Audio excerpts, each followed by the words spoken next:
I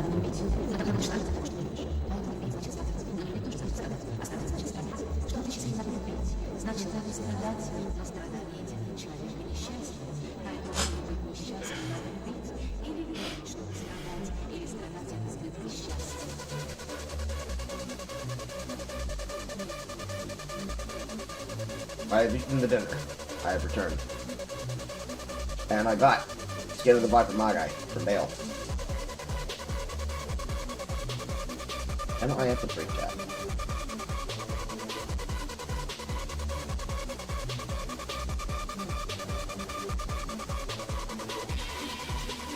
I am not at the cat rate. Yet.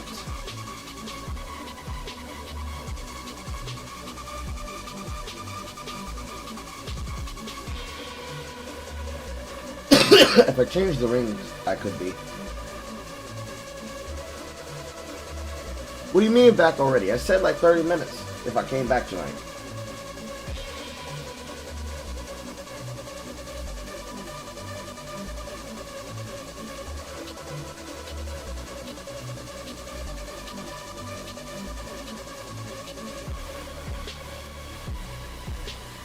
Right, I think I understand how Terrorize works.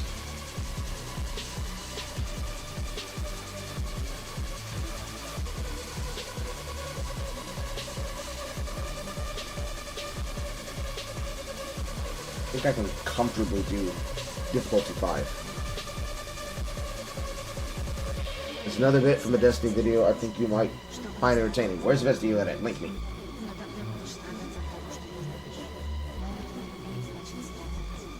No.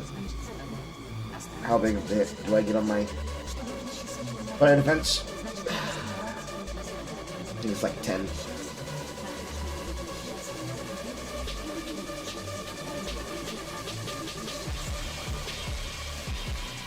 A little bit more than 10, Carl. But Cold and Lightning's capped.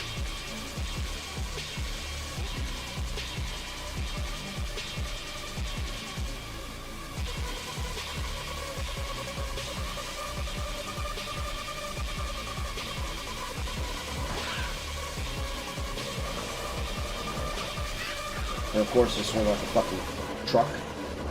Because of course they do. They're killing my minion. Because of course they are.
Players too.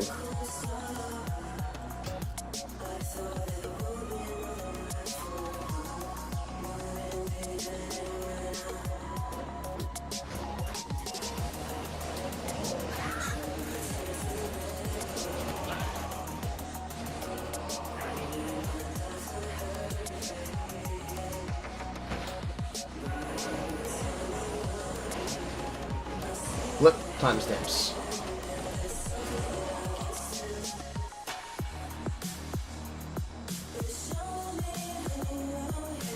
You're welcome, babe.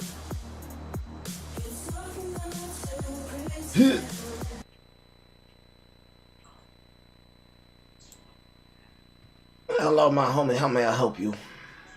Oh, I am playing Midnight. I'm playing more Midnight Suns to just calm and decompress. Oh, don't you worry about that, because you're going to be playing Path of Exile with me when it launches on the 8th. What you doing on the 8th? In fact, what are you doing the entire next 2 weeks outside of work? Well, on the 8th, I'm heading over... on the 8th and the 9th, I am heading over to Sage's place to chill there. And also getting her an early Christmas gift. Because I'm getting her an SSD. But aside from that, most likely... well, on the 7th, I'm completely free, but unfortunately, Path of Exile doesn't start till then. But what I will do is, because I'm probably going to stay for one night and then come back on Saturday night. So I will be probably available Saturday night. Good. Unless plans change. I don't know. Probably just going to be there for one night, though. Most likely one night. What does Deadpool want? Where's Deadpool? Alright, I'm gonna get down to business. Love you. Okay. True! I mean, honestly, if another man said to me, alright, buddy, I love you. They're like, you know what? Yeah. Fair! Alright, links, videos, content, podcast ideas. Why did it not pop up like this? Should have had a thing on this. Did I have this muted? No, I did not have the channel muted. Weird. Watch from here to 49:14.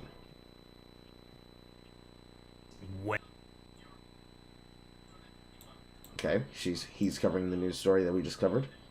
49:14 is up to middle of the next 3 segments. I see. Way further. And what I wonder is, like, was it ever possible to defend the SJW-isms of, like, 2010 to 2013? I actually have seen this before, but I think I can respond to this properly on stream. Without having an automatic buy-in to where we are now. Because, like, I don't want to say that, like, oh yeah, Sargon, you were right the whole time. Like, we should have just never had gay marriage because it inevitably leads here. But sometimes I don't know. Okay, pause. That is the most dishonest thing that Destiny could probably say, because no, that was never what Sargon was fucking saying. I should know, as a Sargon fan, that was never what he was saying in any of his fucking content. If there's anything that he is specifically I will never change on this, it is his position that pretty much every single migrant in the UK should be sent back to the place from which they had asked for asylum from, if effectively they were not fleeing for asylum, but they were specifically coming to use the UK as a place to get benefits for their ability to have a new life without actually having to do the work for it. Which is something that I can actually agree with, because I've paid attention to the news stories that happened there. And man, they're getting fucked. And I don't even think that's the most strange position he had. I don't even think that's the most radical position he had. I think the most radical position that Carl Benjamin probably had at that point in time is, yeah, maybe basically we should probably not be listening to a feminist who does not like video games trying to talk shit about my shit. Since I know what he says here, I know what he's gonna lead it towards. But even then, maybe we shouldn't be listening to this person who clearly doesn't like video games and is lying half the time what they're saying. That, and maybe some very funny jokes here and there. That's about it. That's about all you can get Sargon on. He can definitely beat the alt-right allegations. 100%. 100%. 100%. Because if he was anything close to what you claim, he would not have created the podcast of the Lotus Eaters. He would have not have had such a longevitous career as he has had. He would not have been able to stand up against somebody like that, of fucking Akilah Hughes, being a content troll, trying to stop him from being able to tell the news as he wanted to, which effectively is responsible for creating the podcast of Lotus Eaters. Mwah! Thank you, Akilah, obviously. Thank you for being such a fucking retard. That has made it easier for him to be able to lean into basically becoming a new Piers Morgan. Thank you. Thank you for being so ass mad that you got your shit shoved in on election night. That you made it a case and precedent as concern that no, you can't just take my content, and no, you can't just hide your content because you don't like the person who's covering it. No, you don't get to do that. No, you don't get to lie about it. No, you don't get to be a copyright troll for it. No, you don't get to do these things. You actually have to stand by the shit you say. You have to actually stand by the shit you do. You are responsible for that, if anything. Thank you for that. Thank you for that. It's given us such a great tool. It's given us such a good outlook. And it's given us another platform in which to get news from that is actually going to do meaningful fucking news. If the same thing could be said for Tim with Subverse and the Tim Pool podcast, we should be able to definitely say this about Carl Benjamin and the podcast of the Lotus Eaters. It would not have been possible if it hadn't been for them. So it's so crazy that that's how he chose to frame that. It's so crazy he framed it like that. But to give some level of credence to it, however, at the same time, Sargon wasn't the most extreme person.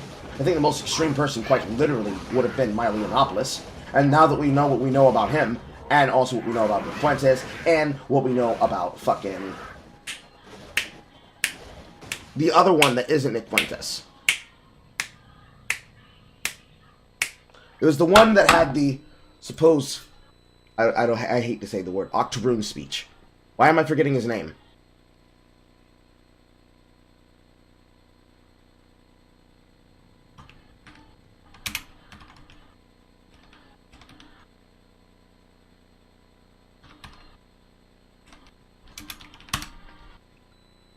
Richard Spencer. Thank you, Google. The most radical people that were like waiting in the wings on the outside weren't even the people who were involved in the movement. It was the people who tried to come in to basically make themselves into a figurehead that everybody could have followed as a lead example. I remember it being that cringe-ass fucking poster or fucking meme picture. It's like, who's the readers of the alternative thought, Dad? Well, those are the readers, the Ralph Retort, Sargon, Maya Yiannopoulos, and another fuck I can't remember the name of. They're gonna save civilization. That shit was cringe as hell. And yet, who's still around? Who's still here? Who's meaningful? Who actually has a platform and who doesn't? Who's a fucking lolcow and who isn't? Who's got business and who doesn't? Who's legitimate? Who's not? Crazy! Crazy! You'd say it like that. Continue. No, people can are people capable of pumping the brakes on some things or being grounded and saying like, this is good to fight for, now stop and look at something? No, they are not.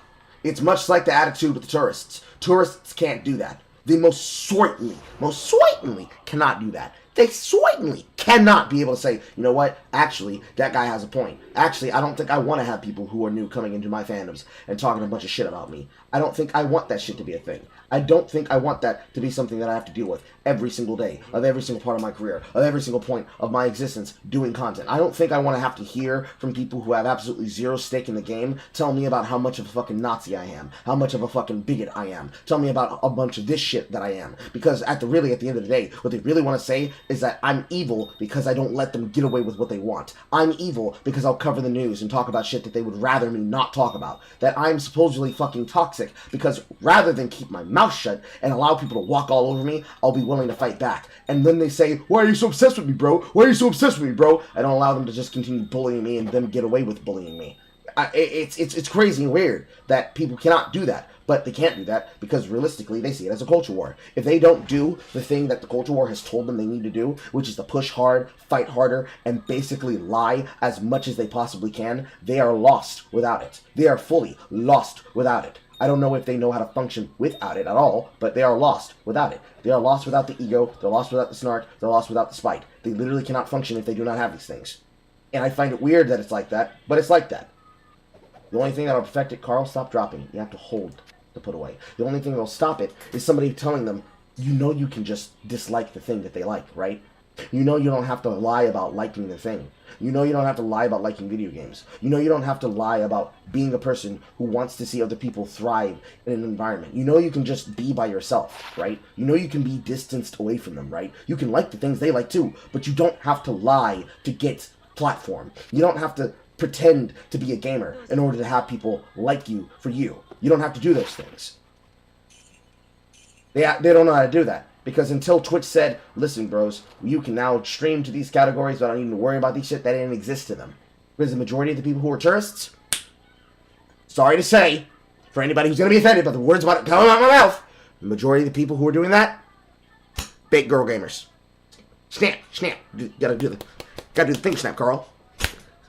Not hard enough. Not hard enough. Can't do it. It was fake girl gamers. Better snap. It was fake girl gamers that were the most responsible person for this. Because of course they were tourists. They were always on the outside looking in on the inner culture. They wanted to be a part of the culture, but they didn't want to be next to the ew, icky geeks and nerds doing it.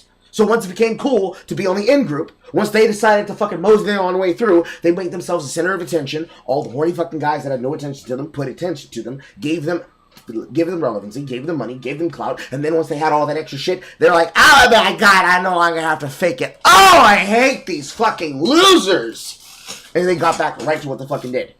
Those were the people at the center of the shits.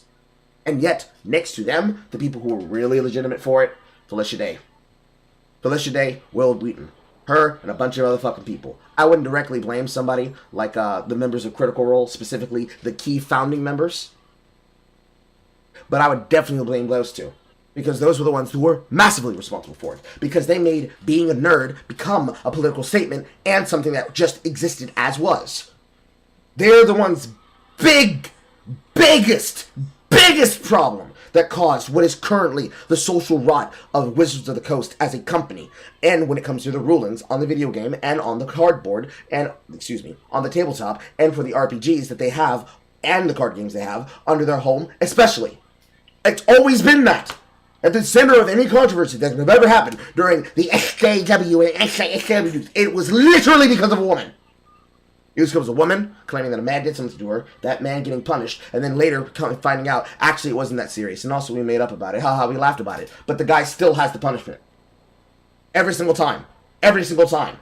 And they could not do it because to not ego pump that would be bad press. It was to the benefit of Sarkeesian to say that she was being harassed because she made a video game series.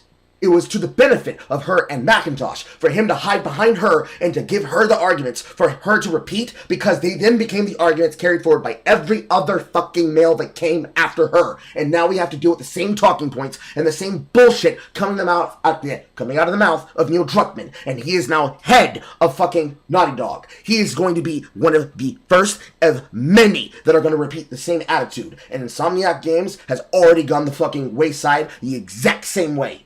They have already decided to commit to the exact same bullshit. It has all started from there.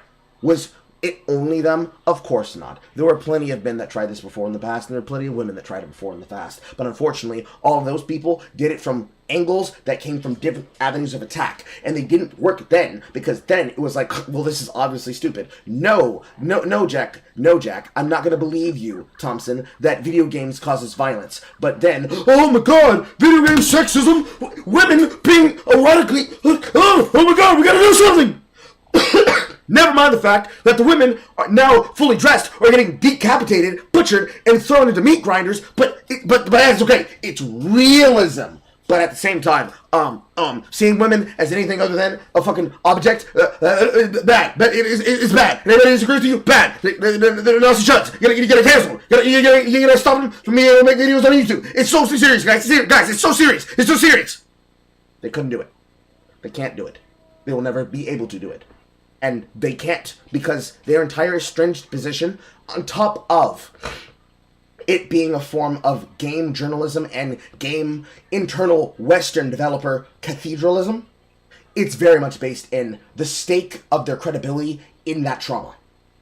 They need the trauma to be legitimized so that their attempts and their arguments are legitimized. They were never legitimate in the first place, but they also need to hold to it. That's why they can't let go of Gamergate. It's why they can't let go of the Goobagate. It's why we're several years removed at this point. Going on close to 10 years now, removed from the Goobagate. And they keep mentioning Gamergate because they don't have any other example of this ever happening in this medium where somebody has stood up and told them, fuck off, I don't believe you. No one's done that to them before. Not in any other avenue that they've done it in. For as much as the social contagion exists, they have never been told to their face by the group they're trying to invade, no, I don't care, fuck off. And being told it every time it happens. They've never had that done. So they can't go back. And they're so fully in, they're so bought in with the sunken cost, that they're going to keep going. Because what else are they going to do? What else can they literally do? Something else. You don't have to push everything to its fucking extreme, you know? So I'm going to answer that. That and a lot of them are accelerationists. That's the other side. And I don't mean like Richard Spencer style accelerationists. I mean they're accelerationists that want to see the thing burn for the same reason I made the video about the tourists. The tourists don't care whether or not you destroy the thing. They simply want to monetize it for all it's fucking worth. Because to them, it's just content. It doesn't matter whether or not they have a stake in the thing. They simply want to be there to monetize it for everything it's fucking worth. Because it doesn't matter if it's not worth anything if they can't actually get any personal benefit themselves out of it. So, if they see a woman benefiting off the fact that she's hot, and she's attractive, and she's using her body to get views and subs, why shouldn't she be allowed to do that? That's not a woman using her body as an advantage over male streamers, and that being a significant advantage that female streamers have over male streamers, which then creates the attitude and the dichotomy of women believing that they need to have all this extra extravagant shit on themselves. All the makeup, all the outfits, all the pretty girl attitudes, all the fucking, all the incel Nazism rhetoric. They don't need that shit. They could just be them fucking selves. But they're so committed to the viewpoint that they've been told that they need to have that they can't do anything else but that. And they can't walk it the fuck back anymore. So they have to go all in on that and say that it's because of the men that women can't be themselves. Instead of just telling the truth that they didn't want to be themselves in the first fucking place. That is probably one of the biggest examples. Because if it weren't for that, somebody like Natalie Casanova, the zombie unicorn, would still be streaming as a content creator today. Because she wouldn't have given up. Because she would have realized, oh shit, I've hit 30. I'm now older than all the younger women I used to be as young as. I no longer can just use my titties on stream to get views. I can't be able to say that SinglePlayerCarl is a fucking incel that hates me and wants to be obsessed with me and actually is upset with my views and whatever. Because of the fact that he's actually Googling the monetization track and the actual metrics of my videos and of my pictures around the internet and actively cross-analyzing them with the Google Trends feature to show how I'm full of shit. I can't harass Siren Cove off the internet and make her private all her videos because I'll say that she's a girl literally doing it for views too, despite the fact that even though she's of the alternative lifestyle choice and she has all the tattoos that go along with just being the fact that it's not her showing off her skin. She's just happy about her tattoos, and she's comfortable showing off the tattoos that she's gotten, even if she does do a little porn on the side, but she's honest about it, so it's not the same fucking thing, even if she does fuck African Americans. Instead, it becomes everybody who's against me must hate me because they want what I have. And instead of legitimizing any other thing, it's gotta be this. It's gotta be this. It's gotta be hatred and jealousy. So I'll act like it's hatred and jealousy. And then, when people become bored of me, because they've already seen what I've got. I've already showed them the goods, and I'm not willing to do porn like Alinity is now. Suddenly, well, man, the money's drying up, the fans are drying up, the arguments are drying up, they know that I won't fuck them. Man, what do I do now? Well, I guess I gotta quit, because I can't get money, I can't get business, my name is Mud, I've associated myself with a scam that was just to sell headsets. I never addressed the scam. I claimed that I knew about what it was the entire time, despite the fact it was a scam, that I didn't want to tell people it was a scam, because I wanted to lie, and I thought I'd get away from it. I pulled a Frost Skinner before even Frost Skinner pulled a Frost Skinner. Technically, it should have been called pulling a Casanova or pulling a unicorn before we called it pulling a Frost Skinner. Cause damn, imagine fucking up your career that bad and you have to quit because you can't find any more work in it anymore. Damn, imagine. But anyways. Yeah, I'm not trying to glaze you. This is said sincerely. I really mean it. So I think about like my involvement in Gamergate back then, and I started with this core mission that I still think was a good mission, right? Women in the game industry are not treated well. If you look at that era, there were no women on stage at Apple events. The number of like game companies led by women was pretty much non-existent. Well, when they were in gaming companies, they were getting sexually harassed and all this shit, and like Riot and Blizzard and all these things popping up. Yeah. All of that. So I started with what I think was a good mission objective, that there were problems within the game industry and how women were treated. And as someone that was running a small game studio, like I had a front row view to everything that was wrong with that.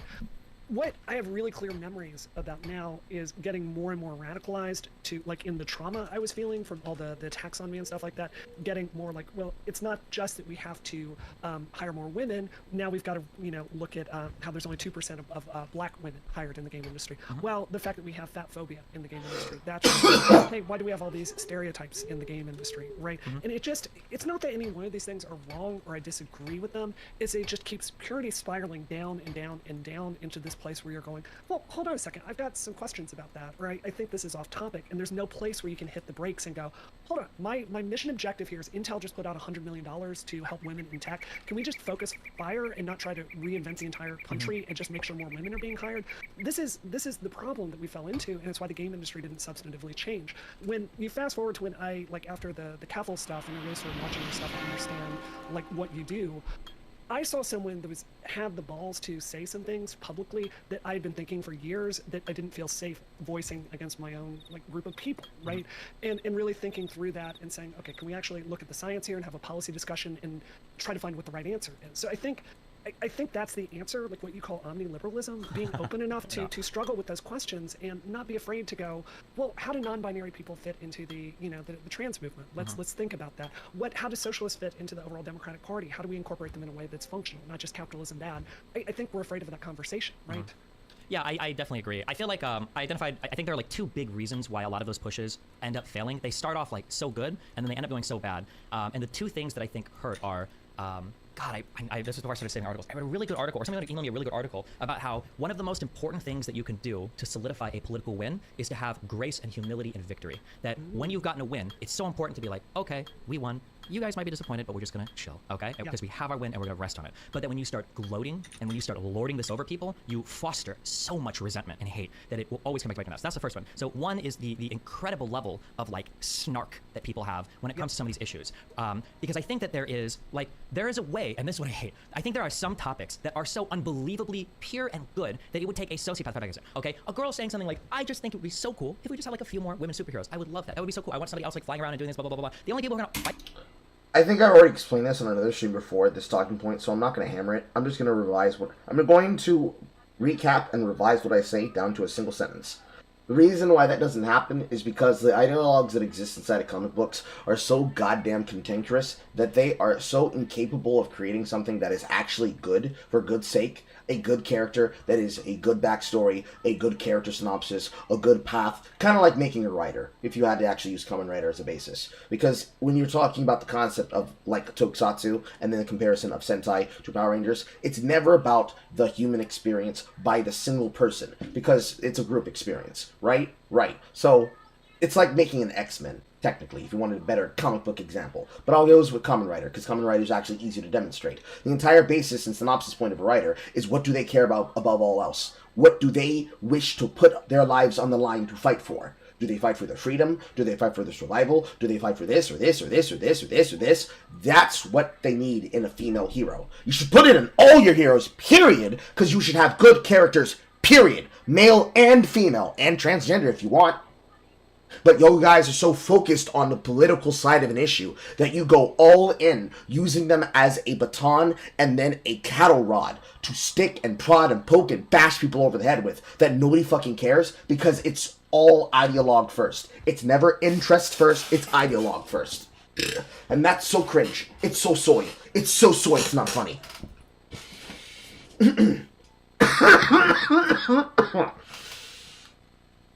Alright.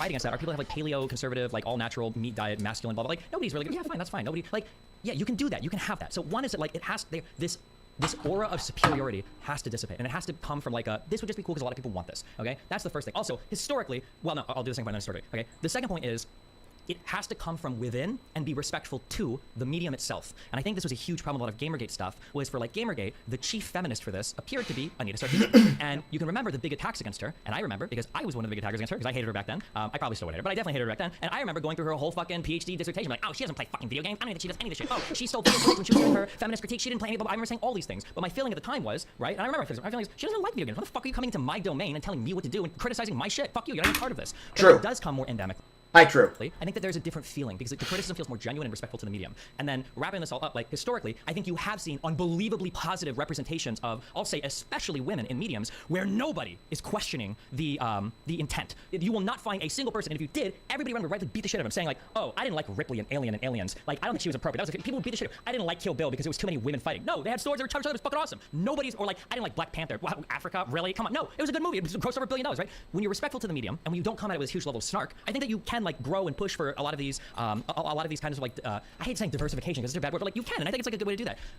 A final thing I'll say, sorry, all these things. I don't know if I've ever talked about this game. Blizzard had a tool. I don't know if you heard about this tool, but they had like a diversity tool where after you put, this was an example for when this came out, and I even admit when I saw it come out and I saw it, I was like, God, this is so fucking cringe. You have a diversity checker tool to make sure that you're hitting all your boxes. But then I saw like there was a post of an artist who they gave like it was. I already talked about this as well. Needing to hit diversity quotas because you need to insert a character of a certain type. Because, well, listen, bro, you gotta have it.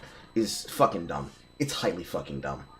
It wasn't even a hugely thought of thing, but they're like, I think it's really cool sometimes that like if you do a whole story, you storyboard out, you write all these things, and then you look and you're like, oh, I noticed I don't have a single, woman, or I don't have a single black person, there's not a single, not even LGBT, there's nobody here. It might be nice to just like flesh that out in like one character. Like, oh, I can very easily add this. It's not attached to the story, and like it makes my stuff a little bit more inclusive and expansive. There was nothing wrong with that tool. It was totally fine. But I'd already been so poisoned just reading headlines, like, oh god, a diversity tool. I already hit it. Even though I'm like, oh, actually, retrospect, yeah, there probably is a decent tool. Yeah, to check to make sure your shit is like fine. I think there's something wrong with that. Yeah. Sorry, go ahead. I mean, no. It's kind of there's nothing wrong with that, and I see this over and over in the game industry, which is if you go to GDC and you're hanging out with people, let's just be honest, it's a bunch of now dads that are like 30 to 50 that are generally Democrats, and they in their heart of hearts want to be decent to women that work in the video game industry. But when you get a bunch of dudes together, I mean, you've seen this in your community. I think DGG is amazing, but there's a like when you were talking about pornography in chat and you wanted to ban that for a while, right? Like you get a bunch of dudes together and there's stuff that just is problematic that comes out or blind spots, right? So I don't think that's bad.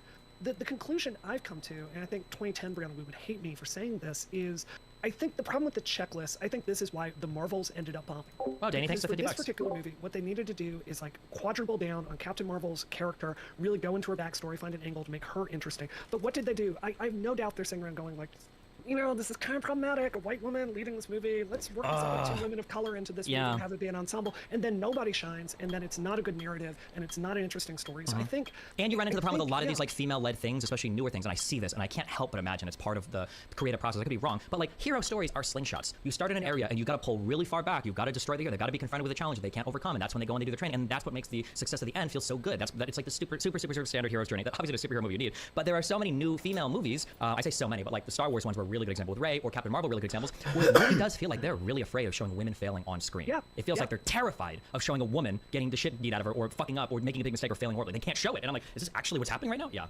How about just being unlikable? This is the whole reason Jessica Jones was like, I know so many women that love Jessica Jones because she is unlikable and she is bathing in trauma, but it feels real and dark in a way like most narrative won't do. They'll never do that for a woman like character in a Disney movie. They'll never do that, right? So I don't know. I think there's just a limit to how far this particular playbook can get us.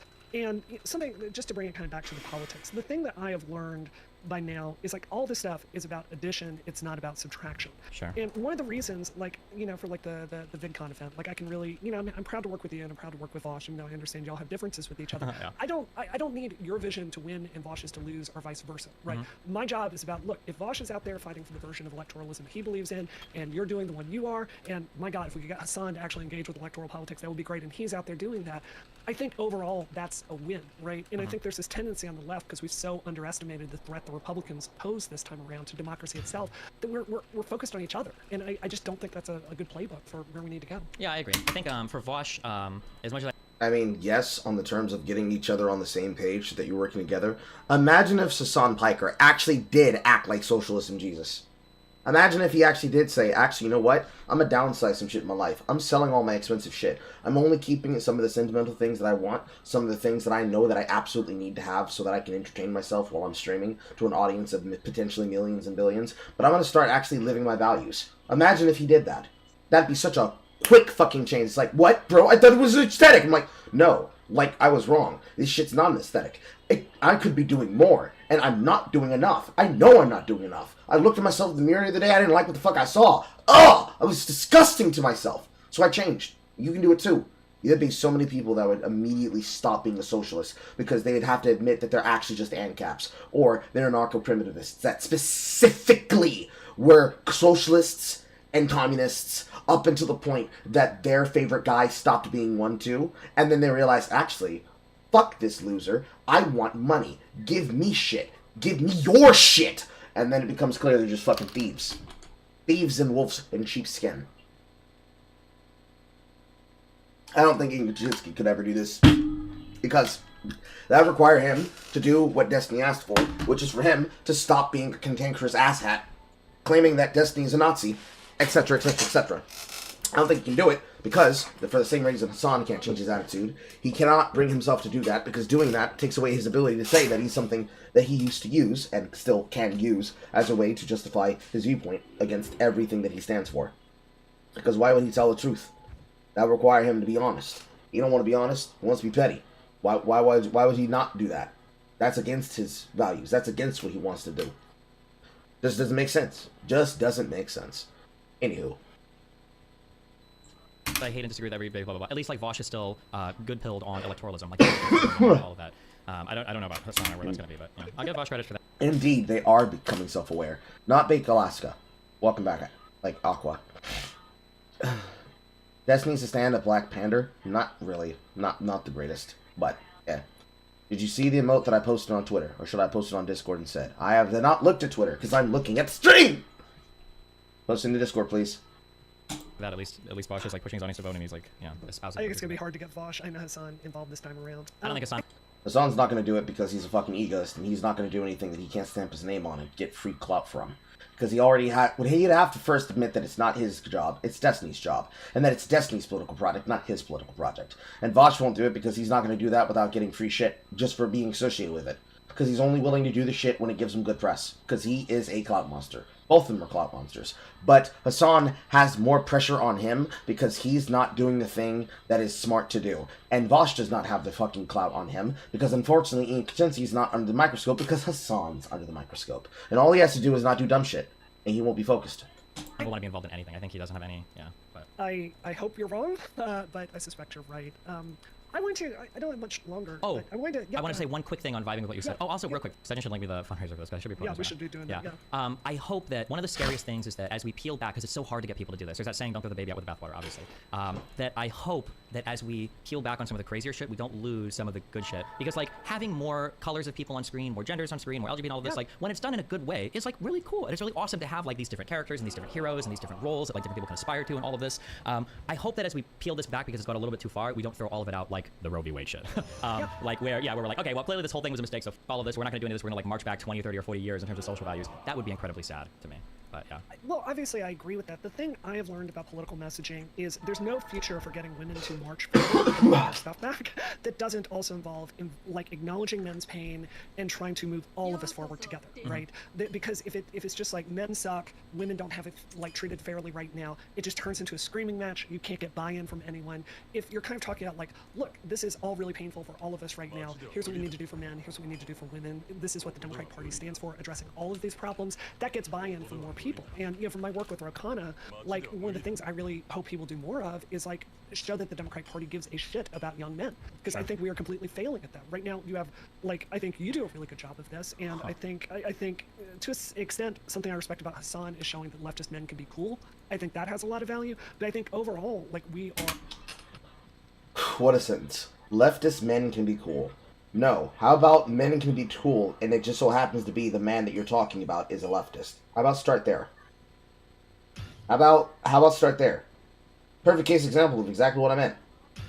How about start with, I am a man, and I have these opinions, and this is how I feel about the things I care about, and it just so happens that I happen to be voting for, or have the values of, a Democrat, or of a leftist, or specifically, of a liberal, of an informed liberal. I don't just take people's word for what I believe in. I actually do my research. I do the work. And then I come to a decision, and I make my decision based on my study. Not based on me being told, this is how it is. This is just what we do here. Why not start there? Why not start like a smart person would?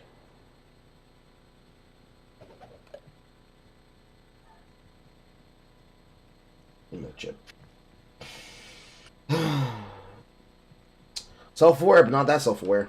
Are leaving young men that are horny and lonely to the arms of the Republican Party because no one's bothering to talk to them. Sure. Yeah, I mean, I... That's a horrible way to frame it. We have to talk to all the horny losers. We need to get them before they get them. I understand the idea of what she's putting back here. Like, yeah, we actually need to talk to them, because if we don't talk to them, they're going to talk to them, and then we lose out. That is 100% true. That is a political reality. That is 100% true. However, when you frame it like that, with that sentence, you already fucking lost them, bro. What? You can only be able to talk to me because I'm just a horny guy. What the fuck do you know about me? You know nothing about me. I don't want to be anywhere near you losers. Ew. What a great way. What a great attitude. What a great attitude. What a great attitude. It's so good, bro.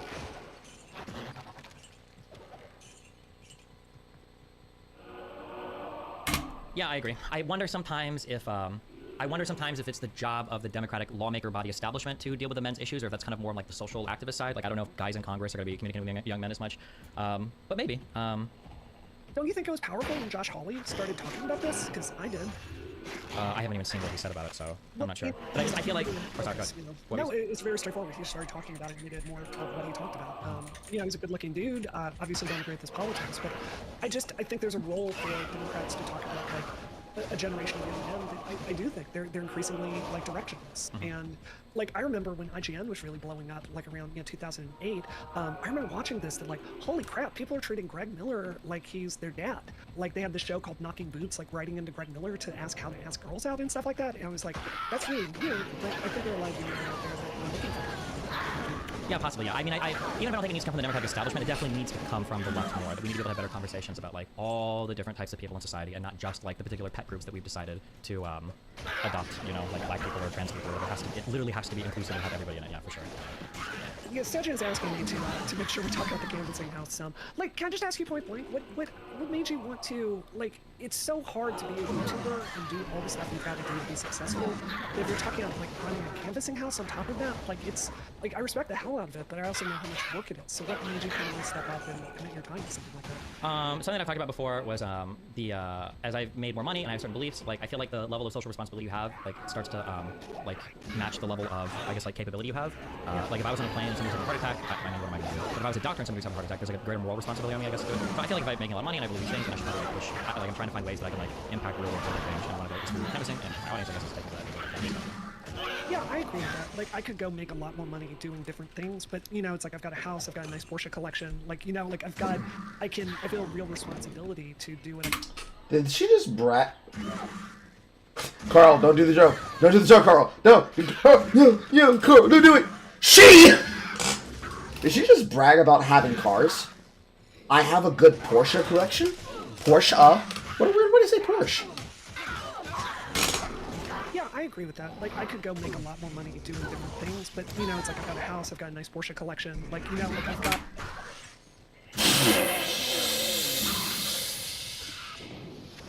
Imagine bragging about the stuff you have.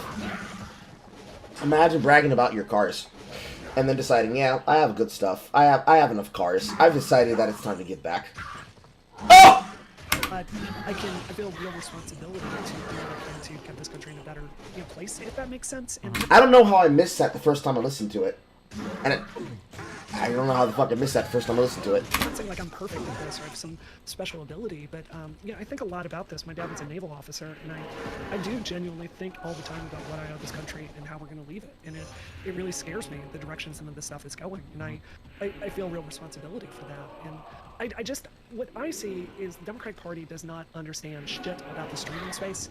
Yeah, I'm not going to tell you which members of Congress or which yeah, I've tried to talk to them about Twitch, Paul, and YouTube, and, you know, these spaces, and kind of say, you know, this is something that has value, and we need to be engaging over here, or at least offering a pipeline for people that are interested in electoralism, how to get them involved. And they're completely too mad at this. It's not malicious. It's just they look at it from the outside, and it's like, oh, you know, this scandal, this drama, you know, and it's really scary for them to engage with that, if that makes sense.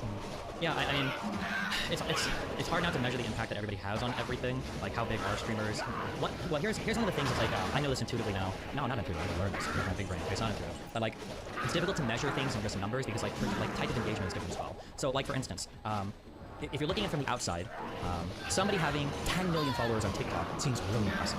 And you might value that more than somebody who has 1 million followers on YouTube. That's way more impressive. 1 million followers on YouTube. And then you might look at that like, okay, I could have 10 million followers, I got 1 million followers on YouTube. Or I could have 50,000 concurrent viewers in a live stream. That's obviously close, right? But that's not. It's like, that's you're outperforming everybody. 50,000 concurrent live streams. Yeah. Because like the level of engagement and the types of activations you're going to do with different audiences is so much different. You know, like a 10 million TikToker, his conversion is going to be 1/10 that of a YouTuber, which is going to be 1/100th out of a streamer every week. So, yeah, it's hard to get people to intuitively understand the spaces or intellectually understand it or provide data or whatever. So, yeah, I wish that people took, I'm quoting Donald Trump and Elon Musk. They always say this, but they don't actually fucking do it. But like, if people are run these things a little bit more business oriented, where it's like, okay, well, what are the actual numbers that we're looking for to make sure we're getting the results that we want? People always say this thing like, run it like a business, but then I never do for some reason. Yeah, I think that would be good. Like, what is the actual impact of these political ads that we're doing? Like, can we measure this, and what's the most effective allocation of our funds? Oh my god, if you saw the way the Democratic Party measures this stuff behind the scenes, dude, it is the most flawed metrics you're ever going to see in the entire world. It's focus groups, it's safe. Well, of course it fucking is the most flawed shit in existence. They are not us! They don't know what we value, so of course their value system's off! Oh god, it's like looking at a fucking report from Feminist Frequency. Oh my god, it's so dumb. Oh, it's so dumb. And, you know, of course the Democratic Party loves TikTok. Like, if you're talking about the Biden, you know, the Biden super PAC, you know, of course they're quadrupling down on TikTok. They love it because they can get the most brand safe people in the entire world that are not out there like you talking, you know, for 8 hours a day. They're out there like really getting brand safe and focused for 2 minutes at a time, and they will literally say anything you want them to say as long as you give them the script and pay them, and the metrics look good. Of course, it's like, oh, that's great. TikTok looks amazing. Like, even Laura, her TikTok stats like originally looked really impressive. But if you're talking actually getting people out to come canvas or vote, there is like an emotional buy-in that I think the YouTube and Twitch space has that just blows all the rest of it out of the water. Like, I may like a Medicaid silent clip, but he's not out there like, you know, his 500,000 people that watch his show. It's like more on in the background. It's just less of a relationship. So I think the Democratic Party has got to get really, I think this shouldn't be the only thing we do. I think it should be part of it. The thing that keeps me up at night, though, is thinking about how this space dramatizes everyone in terms of villains and heroes. Like, I think the first time a politician has a really big scandal Twitch style, I think it's going to scare the entire party. Yeah, one thing that I really want to see, it's like kind of related to what you're saying. I don't know if this will ever happen, but I'm just waiting for one company. I feel like we need one hero to step out and change this, okay? Obviously I'm biased here. Yeah. For one company to represent somebody, have an employee, have a CEO, where he says something that's like not, I don't even say politically correct anymore, it's woke, right? Not woke, or he does something, blah, blah, blah, and everybody's like, cancel this guy, fire him, blah, blah, blah, blah, blah, and the company's just like, you know what? No, we're actually not going to. I don't think this is a big deal. Because in my personal opinion, I feel like all of this shit would blow over in like 3 days, but for some reason corporations grant so much power to like the cancel culture shit. Fuck the people, let them be mad a little bit, and then blow over 3 days and just move on. I feel like when one company does that, I feel like the culture around like massive cancellations on like celebrities or blah, blah, blah, or like brand safe and all that, I feel like that would change dramatically. Save for instances where it's like severe, right? Like you don't want to hire a guy who's a Nazi, or you don't want to, you know, do whatever the fuck Elon Musk is doing.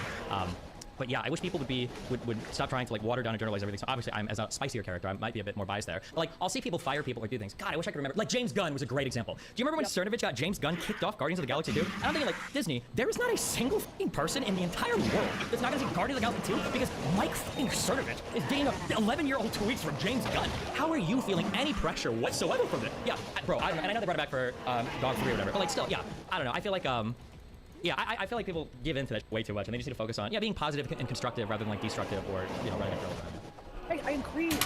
There's obviously merit to that, which is the obvious part, but the obvious part of it is that in order for them to do that, it requires a company that's going to go against the instinct of market safety to do that.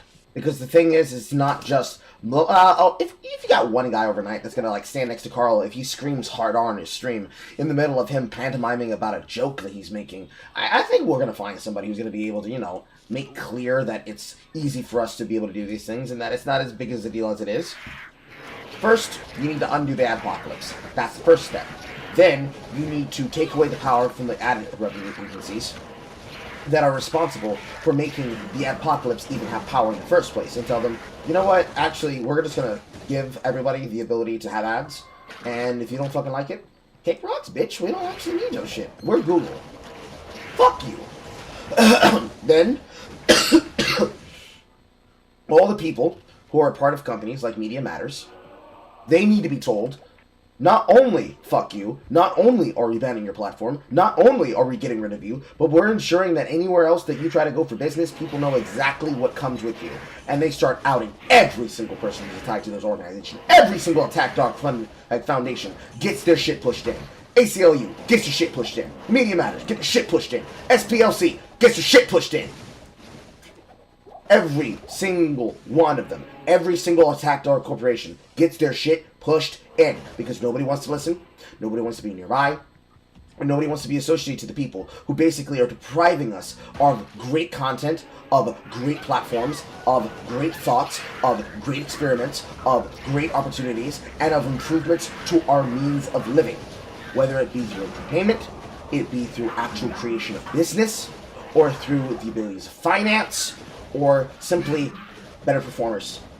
They would not do it because it would be way too much for them to lose because they have no idea what could be the thing that makes them pop off. Because what if, for an example, what if all those people who are throwing a fit about Matt Rife are only upset because, oh man, I can't believe Matt Rife did that thing. I can't believe the hottie that we only liked because we wanted to assert ourselves on his body. I can't believe he has these opinions.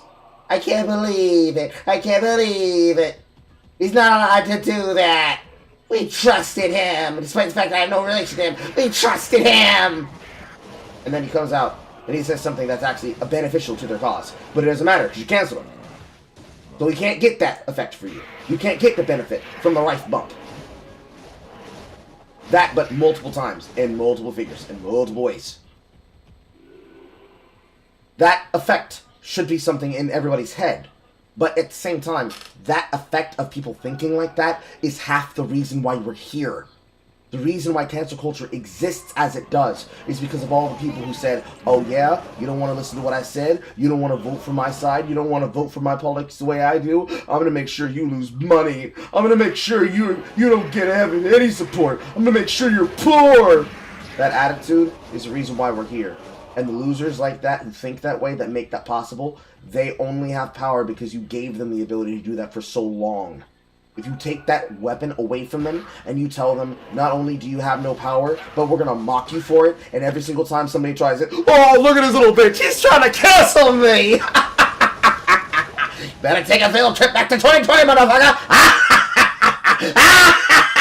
And it starts becoming a clip that goes viral every single time somebody's known for doing it. Every single time everybody has that reaction, everybody pulls that clip, even if it's me who has to be the person who makes that clip. Ah, look at him! Ah, look at his face! Look at his face! Look at the thing to cry! Oh, oh, that would become the best opportunity. But in order to do that, everybody has to have the same values. Everybody has to have the same values. Everybody has to agree. Oh yeah, actually it is cringe. Actually, I can't believe we used to do that. But we're not doing that shit no more. That shit was so fucking embarrassing. I can't believe there are people who are willing to try and cancel other people because they just didn't like a joke that somebody told. I can't believe there are people that are willing to take away the ability for somebody to have a fucking life because they decided life ruination was better than just growing a fucking set of balls and being able to take a joke.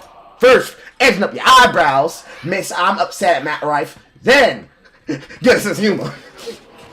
I can't believe there were people who, ironically, got mad at these jokes. I can't believe that they exist. But apparently they do. That's so crazy. That's so crazy. They're so crazy for that. It's so crazy. Until that approach is had, and everybody unironically has come to that position, and they understand that's how it has to be done, it's not gonna fucking happen. Because there's always gonna be people who are gonna be there in the background saying, actually, maybe we can get away with this. Maybe we can get away with lying about them. Come on, guys. It's not that bad of a deal. Come on, yeah. Who wants to do it? Come on, let's keep canceling around for a bit. Come on. It's not good whatsoever at all. It's not good whatsoever at all. And it's painful because of that. But, you know, what it is.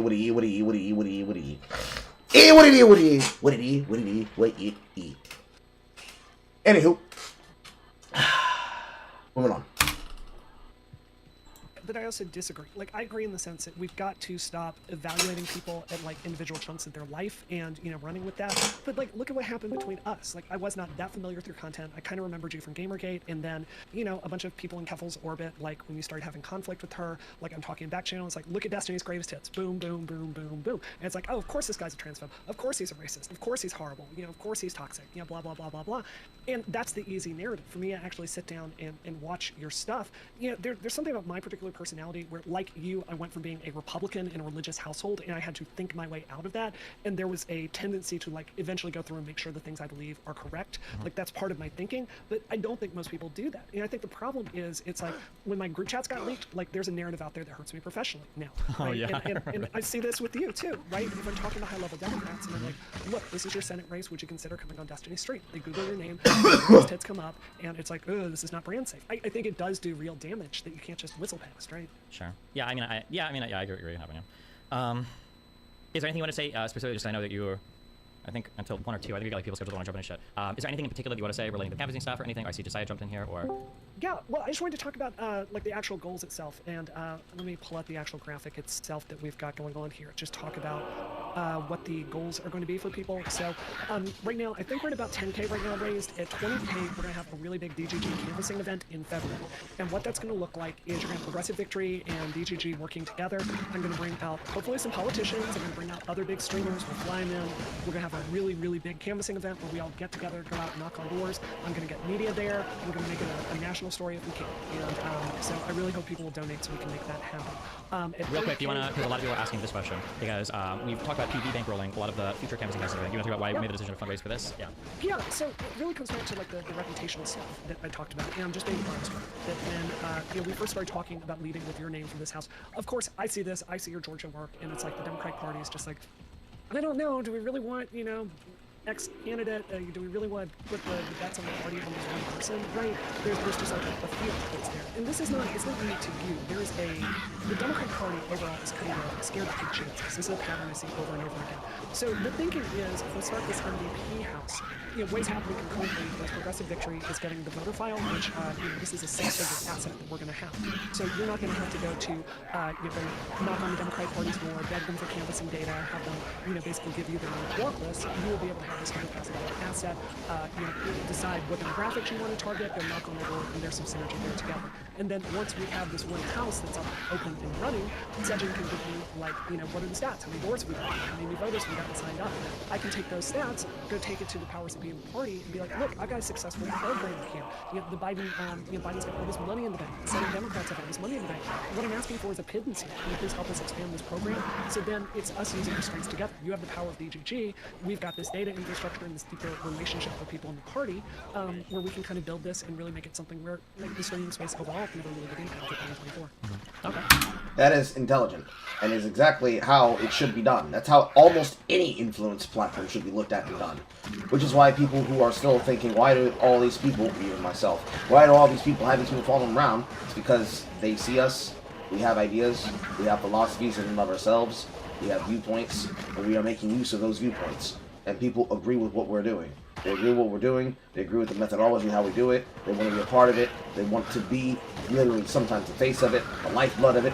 They already are. They're the pumping lifeblood of it. Every single person's audience is the lifeblood of their work. We wouldn't be able to do what we do if it weren't for people's continued support, because we would just be streaming to literally nobody. We'd be streaming to nobody, we'd be talking to nobody, and we'd think, well, damn, nobody really gives a fuck about what I gotta say. Guess I might as well fuck off. That kind of attitude, that kind of perspective, that is the kind of thing people need to look forward to. That's the kind of thing that people need to have. They need to have a reason to get up in the day and feel like they are doing something productive, especially on a political product. And because the powers that be are effectively old people in government, let's just realize that. It's not people who don't understand. It's old people. Old people. Maybe not even necessarily boomers, but old people. They don't get the influence. They don't get the power because they didn't build it. They didn't make it. They're going to ask, what's in it for us? And you have to come to them, not with hat in hand, but with stat sheets saying, money please. And every single time they're like, but what's the value in it? Money please. Let me show you the value in it. That's actually good. That is a good thing. Wish more people have that viewpoint, but there are some people who don't even have that viewpoint amongst themselves when it comes to being apolitical. Because there's a bunch of people that don't want to be associated with the shit at all. And I don't blame them. I understand why they don't want to be associated with it. But at the same time, you can either be a part of it or you cannot be a part of it. But at the same time, if you don't want any part in it at all, commit to being no part in it whatsoever because you yourself don't want to be part of it. Don't say, I don't want to be part of it, and then somebody puts money in your hand, and you're like, well, isn't a man promised the sweat of his brow? Isn't a man guaranteed the opportunities to his life based on him from his needs and his work? Don't do that. Don't be a bitch. Don't be a mammy-pammy bitch. That's worse. Come on, where are you, Tree Fist? Where are you, Tree Fist? Hitting you up with a gotcha. Anything else? Maybe I just gotta go over anything, but you take. I mean, I think you're gonna be in and out here throughout most of the day. You got friends and everything. You wanna hop up and say anything? So yeah. If I see something I can help with, I gotta say, don't ever say gotcha if anything else to your spouse. I learned that the hard way. I did not recall the fight. But anyway. Wait, what? Does he watch my stream or? No, I said it to Frank one time. Uh-huh. We were having a fight. Oh my god. Well, I feel like, because I feel like it's a meme on my stream, but I feel like in normal conversation with an ordinary person, they're not gonna hear okay, cool, gotcha. Anything else you want to shout about? And then you're like, but then I feel like, gotcha. Anything else, Chief? And obviously, yeah. Oh, good, did that go up? Anyway, so 30K, I don't know how this is going to work, so this is more of a scheduling question, but 30K, we're going to have BGG Canvassing House merch, so that's going to be really exciting. I don't know if that's going to be like, either have a special lanyard to come out, so when you have this canvas, you'll have like a permanent souvenir. I don't know if it's going to be t-shirts, so that's a scheduling question. And if 50K, if we get to 50K today, you, I believe, are going to do a live debate at the Canvas House event in February, so I'm really, really excited about that. As far as individual rewards, so if you individually donate this amount, this is what you will get. For $100, if we end up having that live debate, you will have a front row seat sitting at the front. That's really exciting. If you donate $500, Lycan will actually jump on Zoom with you or Discord and give you a cooking lesson. I consider myself a pretty good chef. Okay, whoa, whoa. $100 you support, you get front row seat to an event that you helped pay for. Okay, cool. $500. This fucking internet lolcow guys. He's gonna teach you how to cook. He's gonna give you a cooking lesson, bro. I don't know. We'll make fucking eggs Benedict.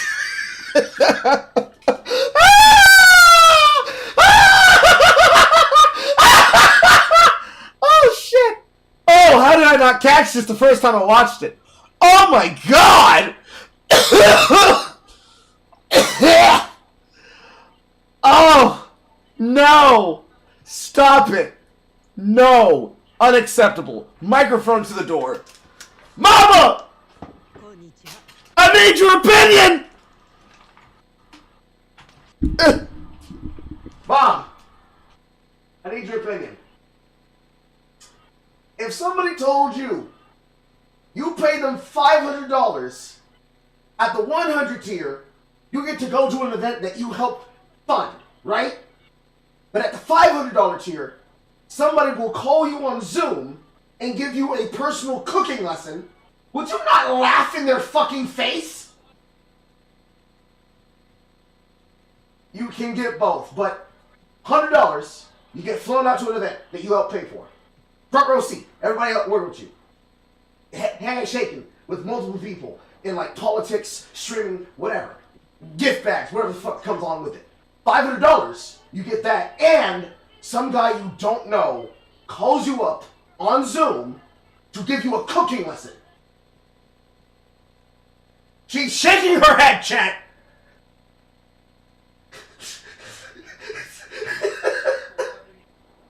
Because you paid them $500, mother.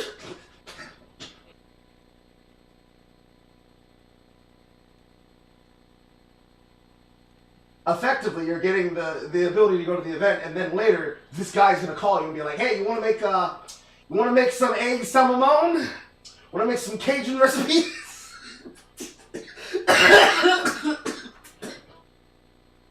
All right.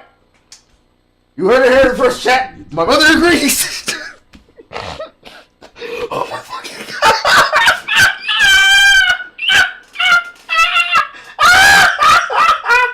Woo! Woo! Woo!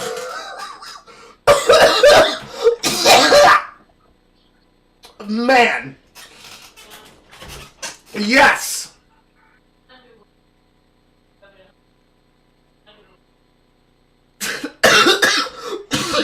Thunder will kill him there. Oh, fuck. Now I'm sounding like Black Dynamite. Oh, fuck me. Oh. Shit. Oh. Oh. Oh. Oh. I am. Oh, fuck.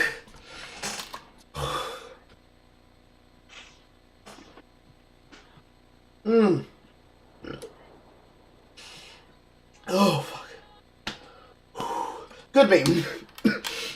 Good meme, Ronald. Good meme. Good fucking meme. $500 to get a fucking cooking lesson. $500 to get a fucking cooking lesson. Already past where I noted you should go, I think. Maybe. I'll see in a second. A little bit, yeah. However,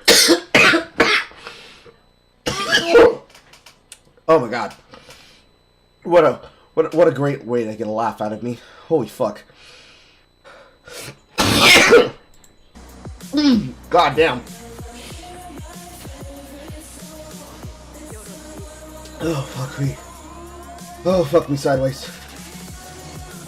That's so funny. That's so funny.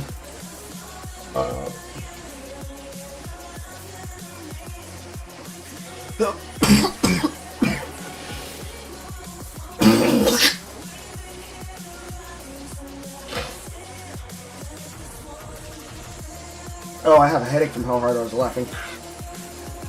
Oh god.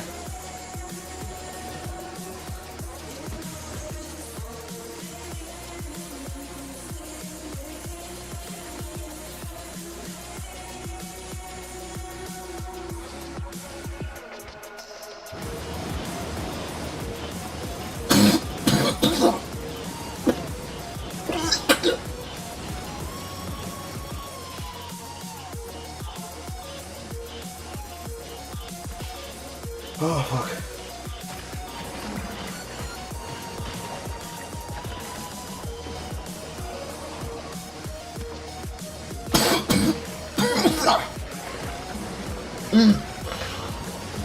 I'm still choking. Is that good?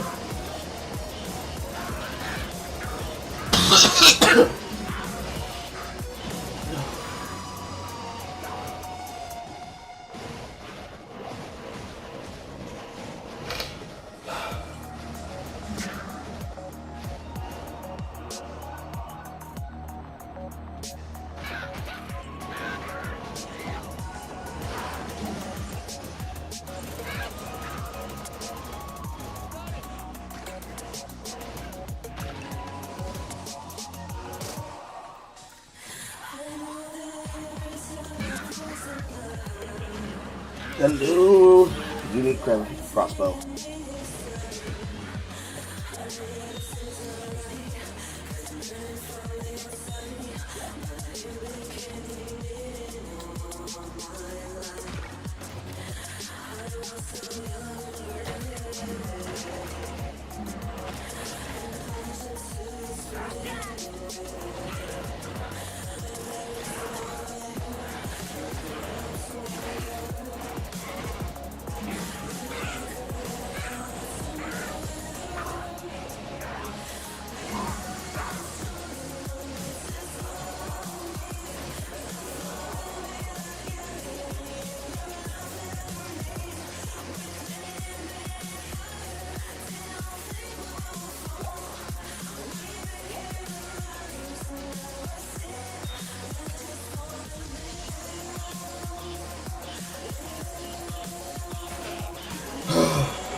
Ron Ramsey. Oh. Anything else anybody wanted me to look at? Oh god, I feel my abs are on fire. Holy shit.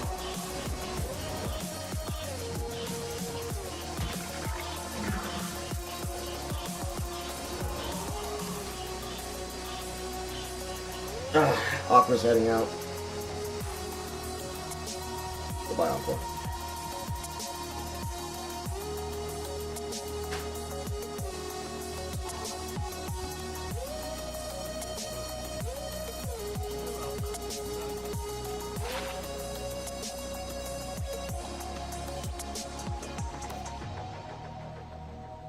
What do I get? I get Hellcast. Explosive arrows or bolts. Maximum fire resist damage. Added fire damage.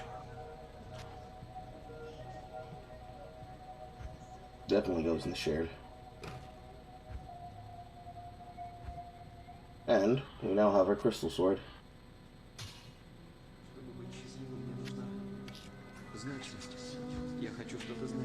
That's right, I can't do it inside the storage.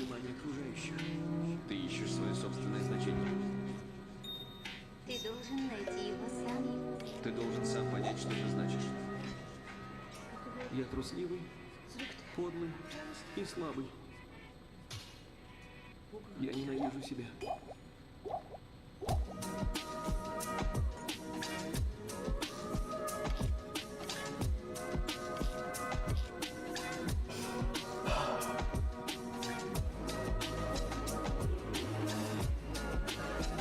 Но я могу любить себя.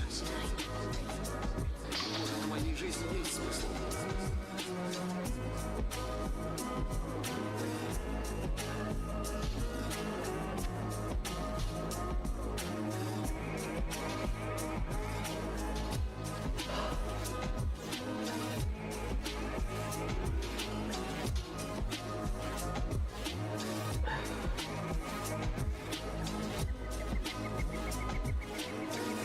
Spirit Sword, Spirit Shield.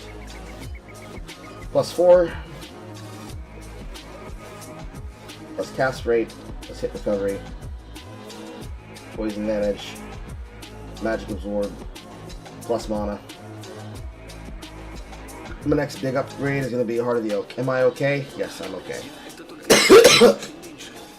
For a bit there, the fact that I was coughing was setting off my coughing.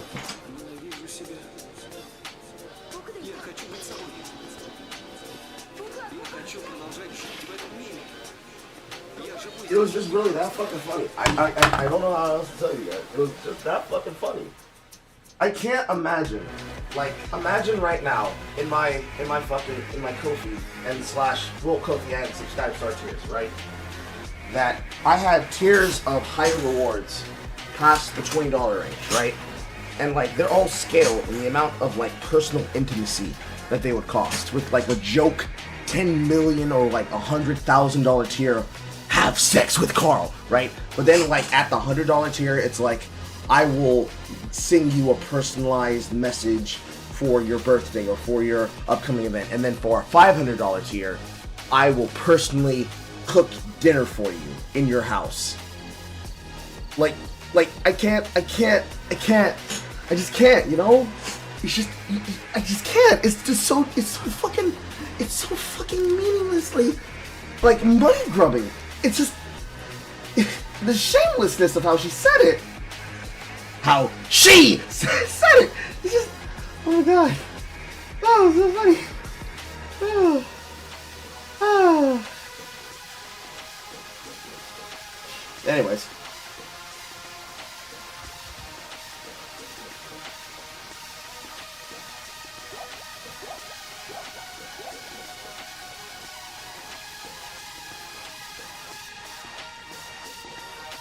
Now,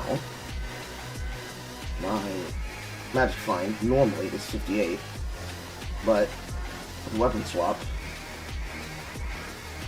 becomes 83.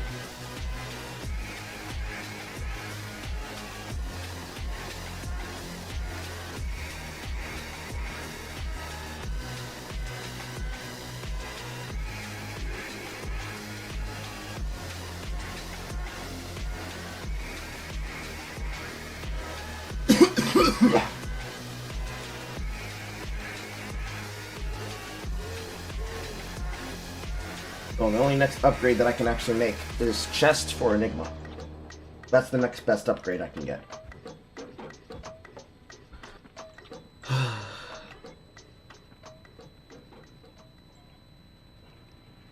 Ah!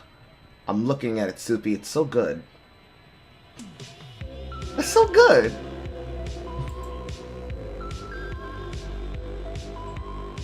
I'm gonna make sure to add that to Twitch and to YouTube members. I'm gonna make sure to do it when I go off.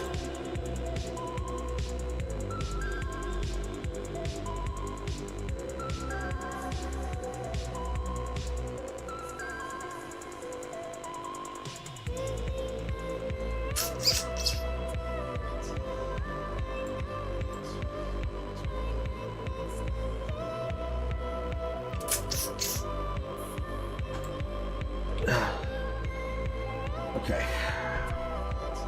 What is next?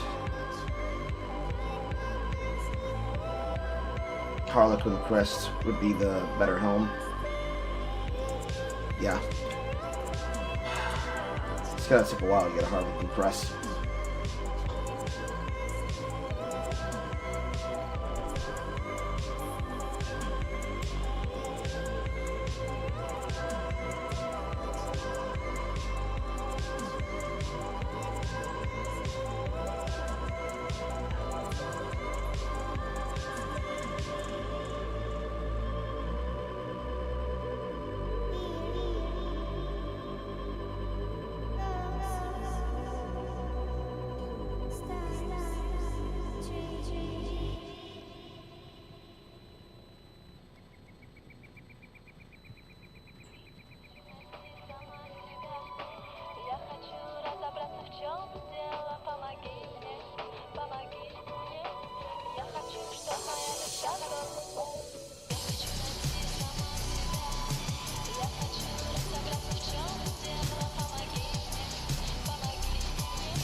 I see.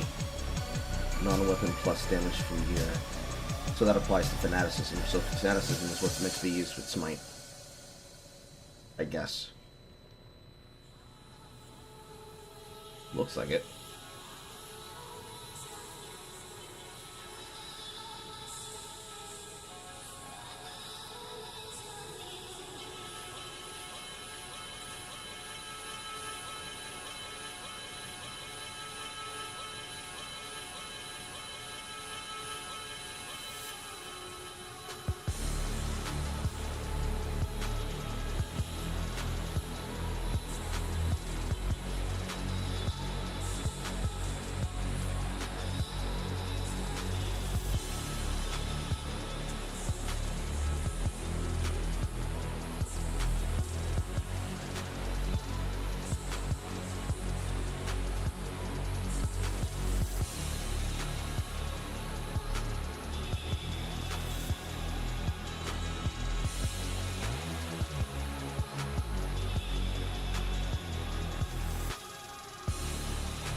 Do you have a block calculator?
See.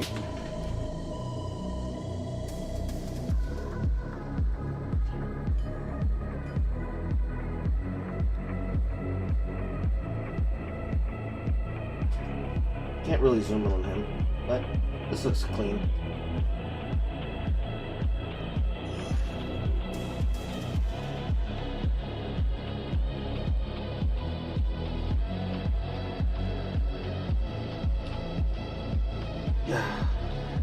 I'm happy you're having fun, Soupy. Would you record a short video testimony of how you feel about the art that you've made for me? Think about starting commissions. Can I do it right now? Like, you can just chop out this bit I'm about to do. Starting now. The way that I feel when Soupy makes art for me is every single time he makes a new design based on something I've done, or the way that I look, or my outfits that I choose, the way that he incorporates those designs directly into everything is quite literally the best part of his art. Every single time I look at his art, he takes frames of my face and of my outfit and of my mannerisms that I wouldn't have even have thought to use, and he finds ways to make me look cool. He finds ways to make me look cute. He finds ways to make me look based, unironically. He finds ways to basically elevate myself in a way that I usually envision in my head that I could do, but because I can't take it out and put it into the real world, he does that in the art, and that's the best thing I like about it. Yeah, good, good, yes, no, maybe so.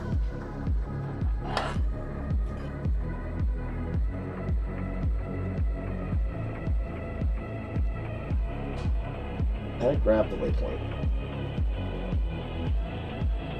I did.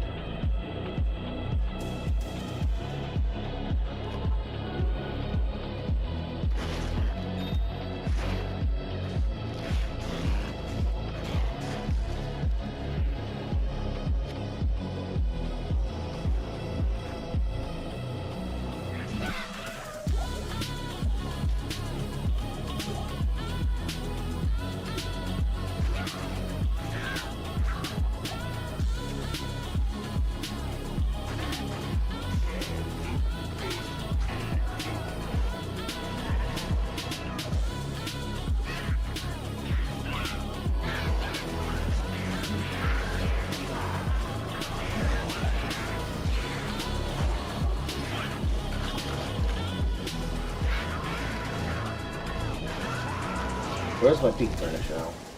Getting close to 2K.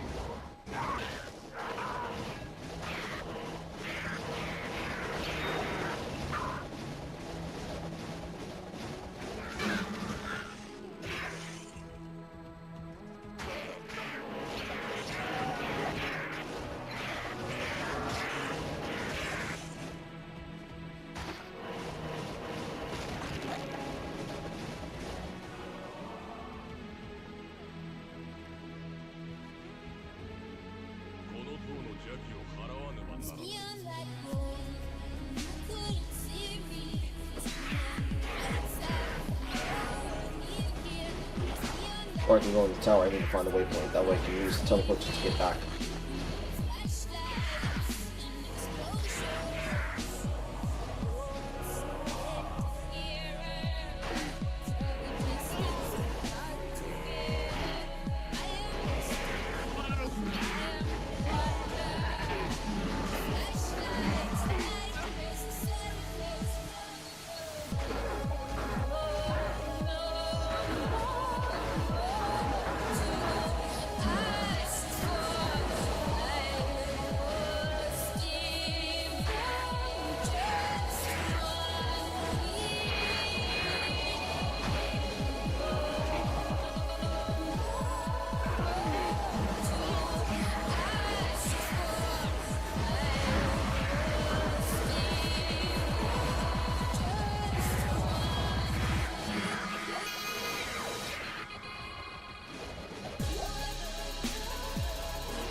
Fight Club.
Thank you, Sippy. I appreciate that.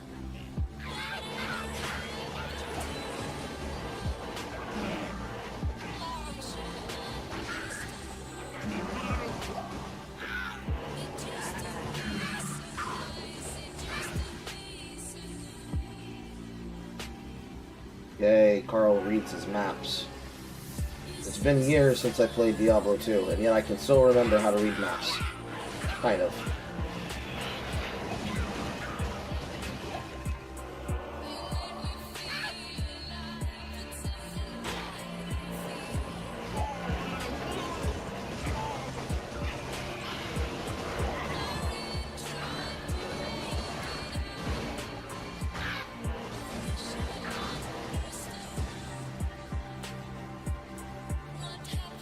Yep, it's pretty fucking shit.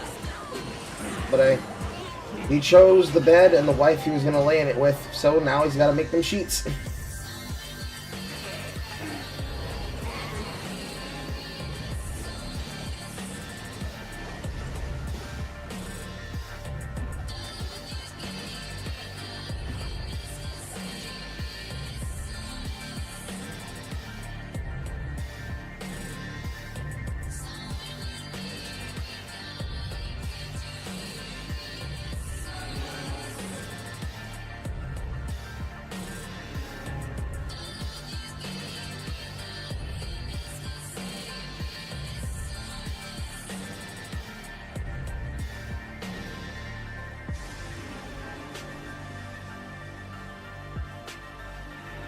Okay, in this one I have 3 or 4 mana. This one I have 177. Got it.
Stout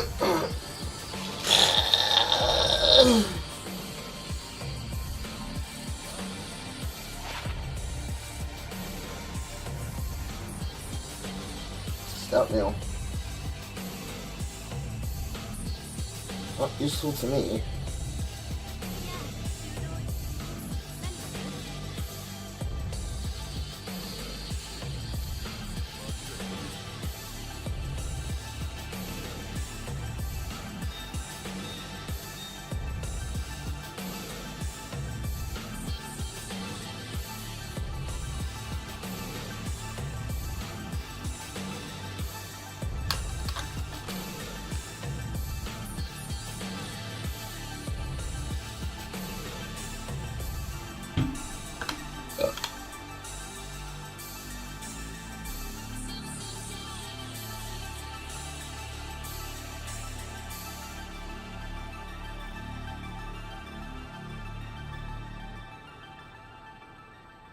I can't swear you won't see that message.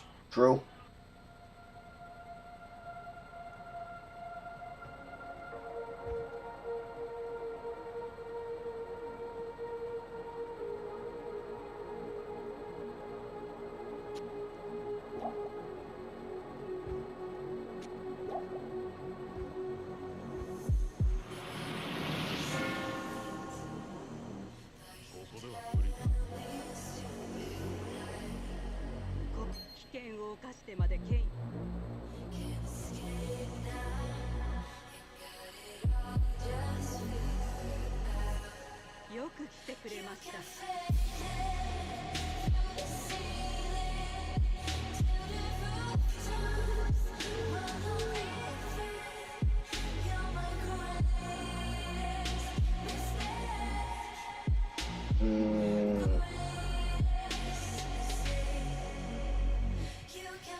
Trying to think about why I keep playing. Ah, my ankle.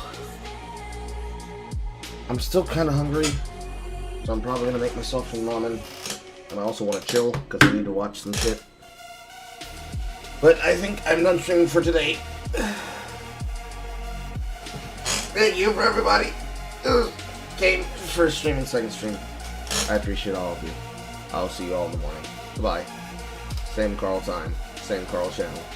I'll make sure to remind myself to